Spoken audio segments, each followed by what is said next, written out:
you're on the spot with Mande Wilkes. Welcome to On the Spot. I'm Mande Wilkes. Let's talk presidential politics, because tomorrow night is the presidential debate here in Myrtle Beach, another debate in a long line of debates. It's happening here in Myrtle Beach at the Convention Center. Now, the presidential primary in South Carolina takes place next Saturday on the 21st. And throughout this whole campaign, we've heard about something called electability. Basically, voters care. Their number one issue, I think even eclipsing jobs in the economy, is electability. Who can beat Barack Obama in the fall? Now, the kind of common wisdom is that that person who's most electable is Mitt Romney, and that supposedly be, why he's been doing so well in the polls, why he's been, kicking butt in Iowa and then New Hampshire, and he's set to do really well here in South Carolina because the voters perceive him as more electable than his opponents. Now, the thing is, I don't know how electable Mitt Romney really is, because given the split electorate that this country has, the divided split electorate, Mitt Romney's probably set to take about 50% of the general election vote, and Barack Obama is set to take about 50%, give or take, of the general election vote. So the thing is, it could go either way come the general election in the fall. Mitt Romney is hardly a shoo-in to beat Barack Obama. But here's something that could change that matrix and change the dynamic of that and truly beat Barack Obama. Here's how you make Mitt Romney electable for sure, no questions asked. You make his VP Ron Paul. Now, Ron Paul has done really well among first-time voters, young voters, and independent voters, all areas where Mitt Romney is very weak. Mitt Romney, of course, very strong with the establishment. Now, Ron Paul, he takes about 15 to 20% automatically, pretty much no matter where he is, of the vote. So all of a sudden, that gives Mitt Romney his establishment vote, about 50%, give or take, of the vote. And then on top of that, Ron Paul's 15 to 20%. What could be more electable than a Romney-Paul ticket against Obama? I mean, if voters care about electability, that's how you do it, a Romney-Paul ticket, with Romney at the top and Paul as the vice presidential candidate. Now, the thing is, we're talking about electability and, voters energized to just beat Barack Obama no matter what. I don't think it's only about beating Obama, though, because let's face it, most of the candidates, including Romney, besides Ron Paul really, aren't that different, wouldn't really govern or rule that terribly different than Obama does. So, would an Obama presidency really look that different than a Romney presidency? Probably not, unless Paul was the vice presidency. So I'm really pushing for this Mitt Romney, Ron Paul ticket, because I think if voters really want to beat Barack Obama, and that seems to be the name of the game this time around, that's how you do it. Speaking of beating Obama, I mentioned last week that the president is spending over 10% of his time campaigning and fundraising rather than working for the American people. Now, like most Americans, I've expressed a lot of support for term limits, but you know what? I'm taking that a step further right now, and I think that in addition to term limits, there should be, we should have something where no person who's in office should be able to campaign for any higher office. That would put a stop to, completely nip in the bud, this thing about stepping stone politics. Right now, career politicians see each office as a rung on the ladder to a higher office. We've got to nip that in the bud. So that's taking term limits, the idea of term limits, and kind of extending it, taking it a step further. All right, when we come back, we will have somebody phoning in. Her name is Marjorie Clifton. She is the national independent editor of GoVote.com. I'll be right back with Marjorie Clifton. Welcome back. All right, leading into our next segment, I want to talk for a minute about something called GoVote.com. I know a lot of you have already been to GoVote.com. You've written me about it. I'm a board member for South Carolina for GoVote.com, and our next guest who's phoning in today, Marjorie Clifton, is the national independent editor for GoVote.com. She is joining us on the phone. She is the lovely Miss Clifton is a social media whiz, and she advises members of Congress on how to harness Facebook and Twitter. Welcome, Marjorie. Hi, thank you for having me. Thank you for calling in. And where are you right now? I know you're really busy gearing up for all the presidential primaries. Yeah, no, I'm in Washington, D.C. right now, but I just landed last night from New Hampshire and was there for the primaries, which was very exciting. Right. Well, we are gearing up in South Carolina for our primary and then the debate that's taking place among the presidential candidates tomorrow night. Now, I know you're the national independent editor, so you're kind of an independent on the political spectrum, and you're also really into social media. I'm really interested in how Ron Paul has been able to really harness and use social media, YouTube, Facebook, Twitter, everything, you know, to kind of get independent voters. So I think you can really speak to this. What have you been hearing, and how do you think he's been so successful? And more importantly, do you think that he can continue that trend going into South Carolina and then Florida and the rest of the country? Yeah, I mean, Ron Paul is sort of an anomaly within this lineup. You said it earlier, and I think you said it well, and that a lot of the candidates are looking pretty much the same across the board, and that's what makes these primaries so interesting, and it's why that little slip-ups like the things that, you know, Romney said about worrying about having to get a pink slip in his lifetime, and these little things that, you know, in Bain Capital have become such big things because it's candidates trying to find a way to differentiate themselves in any way they possibly can. And Ron Paul sort of sits on his own. He is very much, I mean, I've been saying it and I'll continue to say it. I think he is a man of a lot of conviction. I don't necessarily agree with all of his positions, but I think that he stands firmly in his positions and has been consistent more so than any of the candidates to date. And, you know, he's drawing a very young and energetic crowd. I mean, it's sort of reminiscent of what was happening, the energy around Obama as well. And I think, like Obama, he's used social media in a very effective way. I think some of that is by proxy of the supporters that he's brought on board. And he's been smart about his campaign and how they've mobilized and reached out to these groups. You know, what you're asking about with the what do you think his viability is, I mean, you know, Ron Paul, I don't believe, has the viability as a nominee on his own because he has two positions that go fundamentally against Republican positioning, and the first being one that's very important in South Carolina, and that's military. You know, he believes we should pull everyone out of everywhere and ratchet down to our defense spending to almost nothing. And, you know, that's a core part of South Carolina is your industry there in the defense world. And I mean, I have a brother in the Army. I don't necessarily agree with him on that position. The second is the legalization of drugs, which will never fly as a Republican. Which we haven't heard as much about this time around as we did in 2008, which I think is probably to his credit and has helped strengthen him this time around. It keeps him from looking so, you know, quote unquote radical. Right.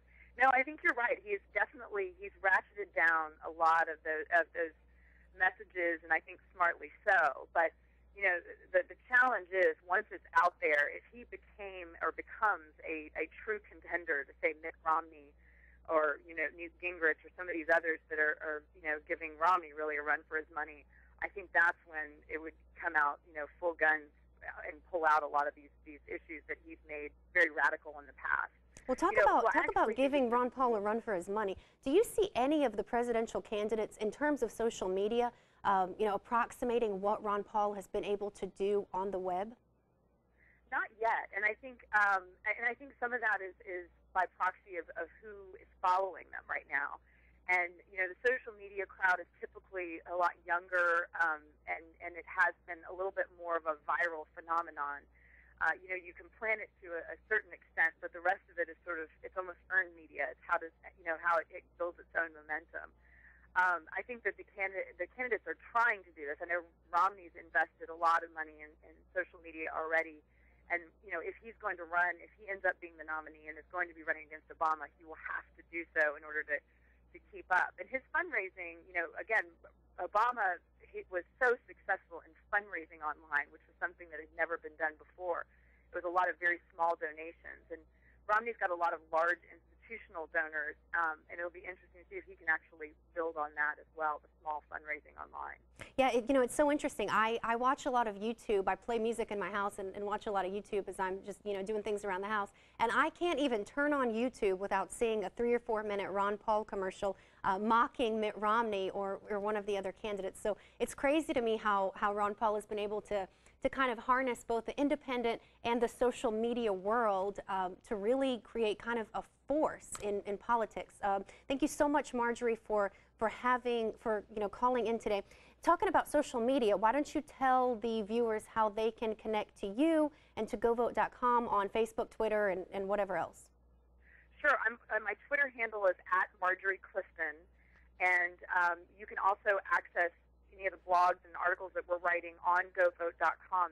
And one of the coolest features that we have as well, going back to this idea of sort of engaging with candidates, is you can actually create your own ads that you post on the candidate's website. And we kind of equate it to the ability to put a yard sign in their yard instead of you putting theirs in yours. And so you can create your ad. It can say whatever you want, and it's got a way that you can share the ad with all of your friends so they can go check it out and see it on the site.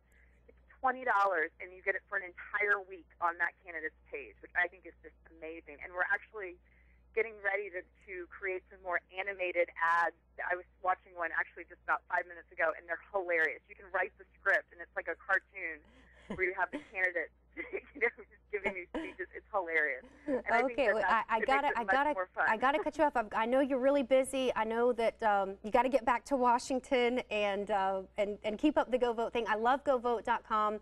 Happy to be a board member for South Carolina. And thank you so much, Marjorie, for coming on. Marjorie Clifton, National Independent Editor for govote.com. Thank you, Marjorie. Anytime. Welcome back. All right, moving from presidential and national politics to the local scene, I have a big announcement. I know you've seen it in the papers, seen it in the news, seen it on MandeWilkes.com, but I've never actually talked about it on the show till now. I am running for Congress right here in Myrtle Beach, and Georgetown, Florence, Horry counties, the new emergent 7th Congressional District in South Carolina. Very excited. Now tonight there's going to be a debate between my opponents and I.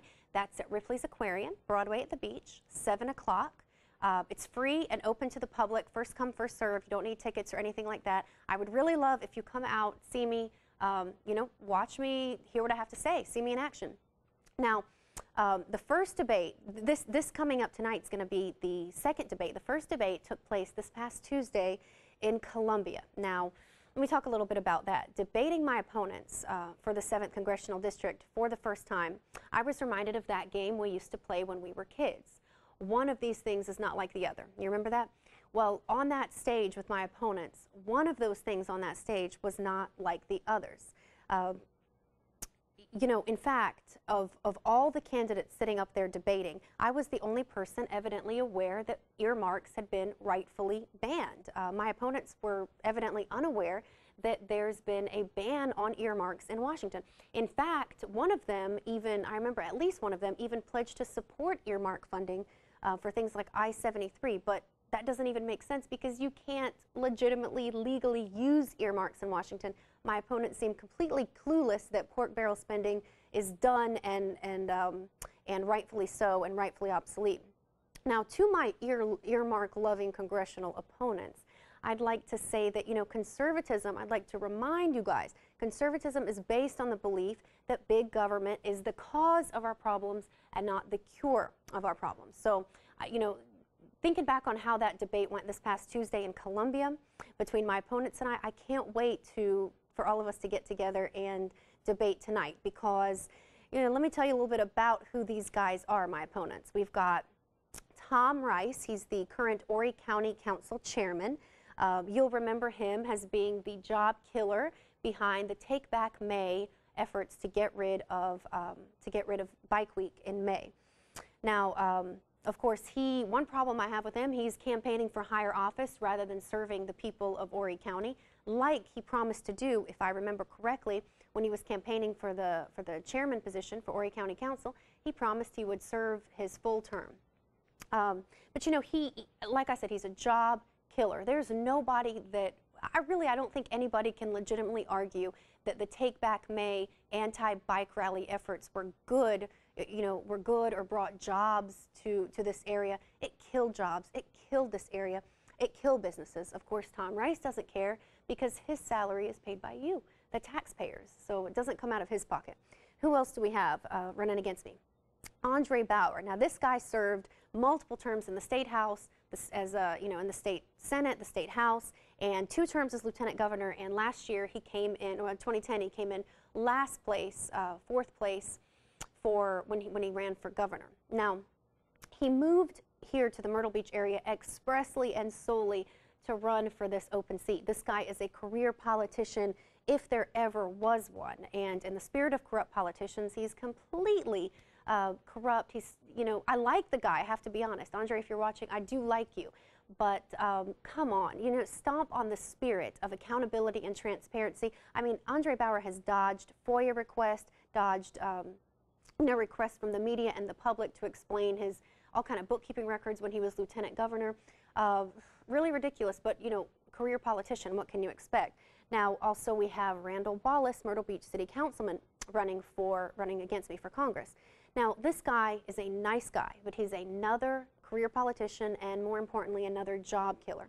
Now, the fact is, like I said, he's a nice guy. Really is one of the nicest guys you'll ever meet. But the fact is, he allegedly got paid $24,000 to raise your taxes. He got paid that $24,000 allegedly, and I believe the amount was $24,000.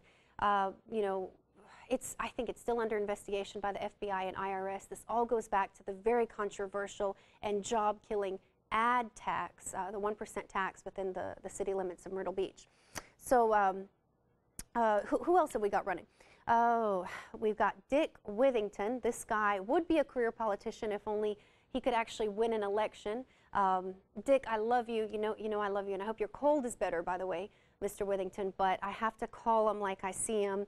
And what I see with you is you've changed party affiliations like Mitt Romney changes policy positions. So I don't think you're somebody the voters can count on.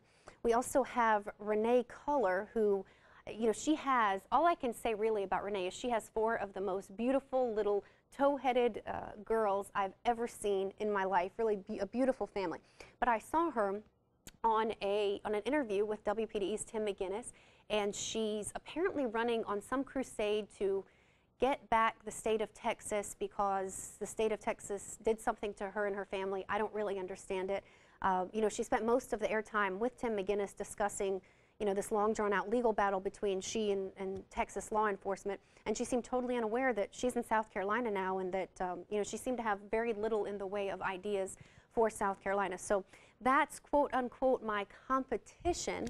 Come out tonight, 7 o'clock, Ripley's Aquarium and Broadway at the Beach. See us debate.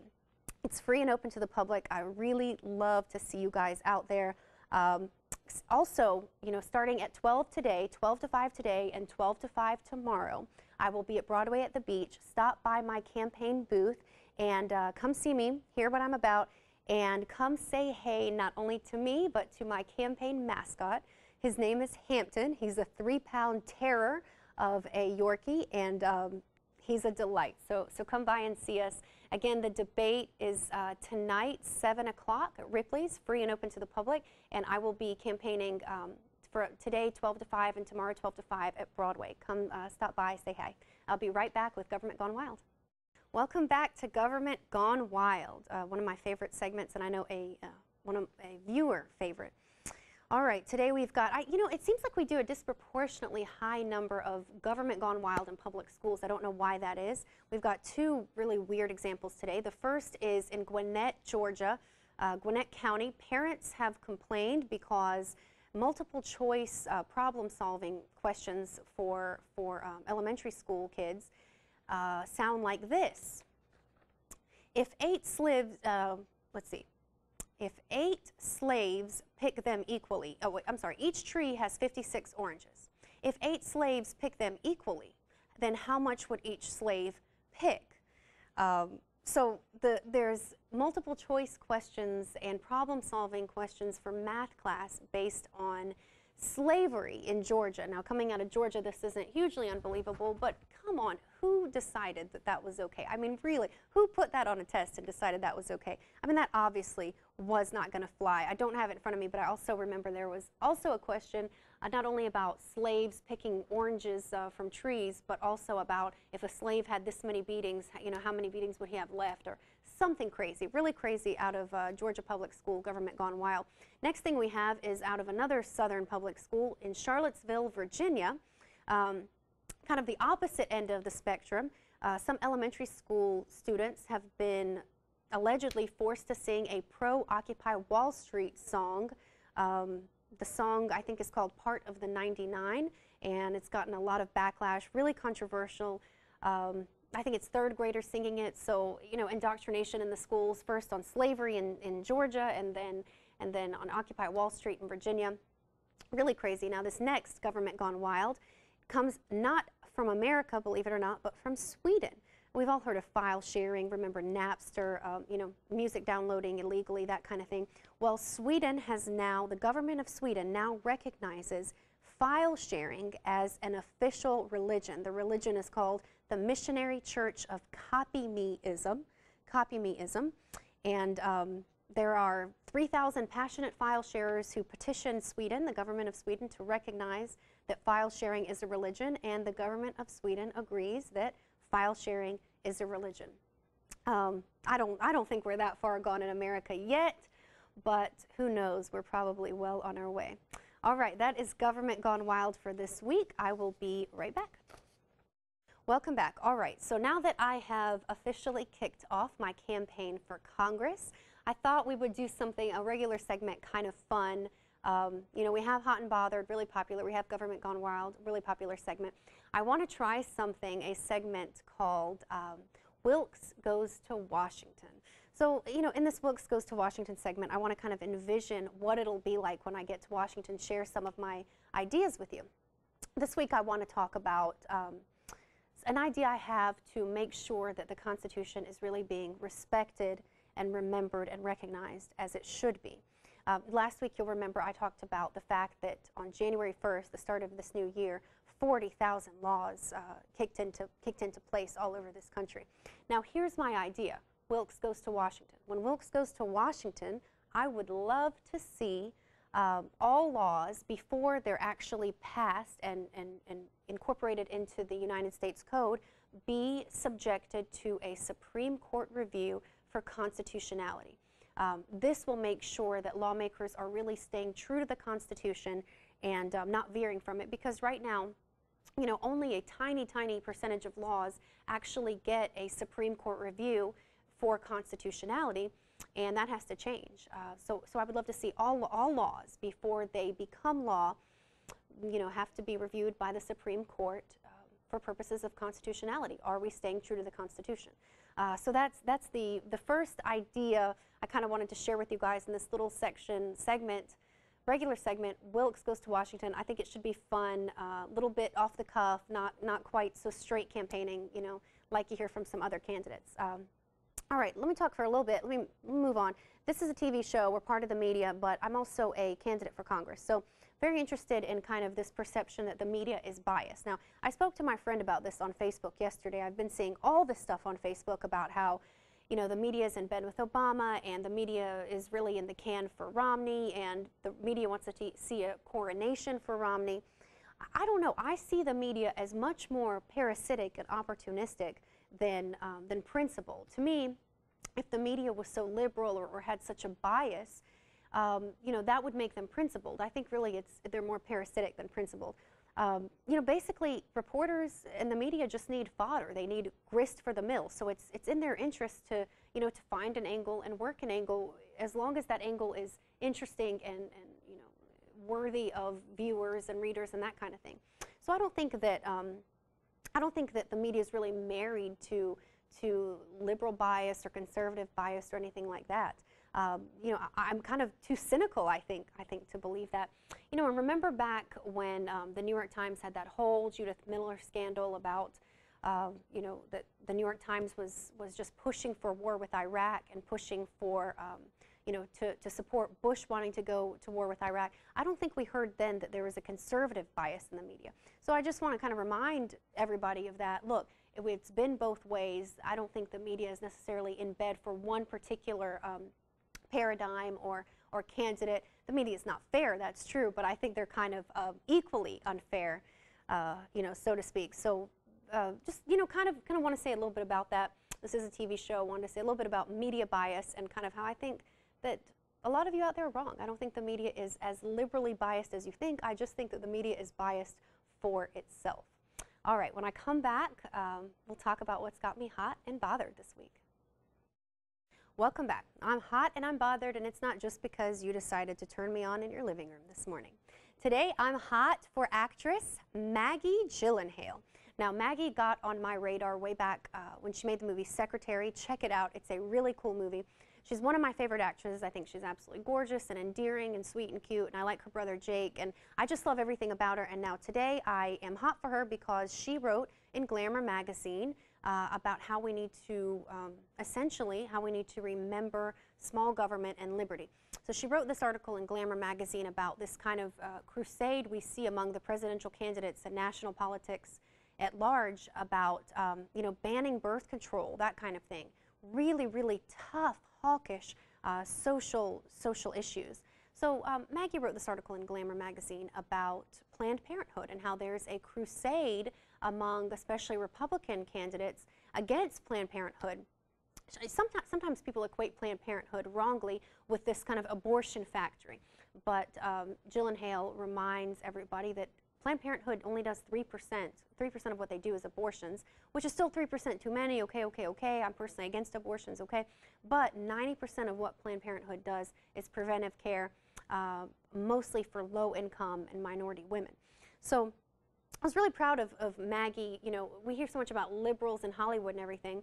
This is essentially a small government conservative position, believe it or not, that Maggie's taking. So that's what's got me hot for Maggie Gyllenhaal today. Now, what's got me bothered is this quote-unquote Republican-controlled legislature in the South Carolina General Assembly. They returned this past week to Columbia. The legislative session reconvened. Now, it didn't even take them 24 hours in Columbia before they raised fees to the tune of $700,000. Not even 24 hours. And they had already raised fees, $700,000, something to do with water testing and the Environmental Protection Agency, of all things. Can't say I'm surprised. I'm a little bit tired of this meme that we're in, you know, a Republican state with Republican leaders, because every time I turn around, South Carolina legislators are passing this law, toughening that law, you know, doing this sanction, raising that tax, raising that fee. That's not Republican, guys. As I always say, the government is the cause and not the cure. And on that note, remember, I will be tonight, Ripley's Aquarium, debating my fellow congressional opponents, 7 o'clock. It's free and open to the public. I hope you all come out. You don't need a ticket. It's first come, first serve, 7 o'clock tonight. And the rest of the day from 12 to 5 today, 12 to 5 tomorrow, I will be campaigning at Broadway at the beach. Come stop by my booth and say hello. That's it for this week's show. Next week, same time, same place. Keep turning me on, and I'll keep turning you on. Till then, I'm at mandewilkes.com.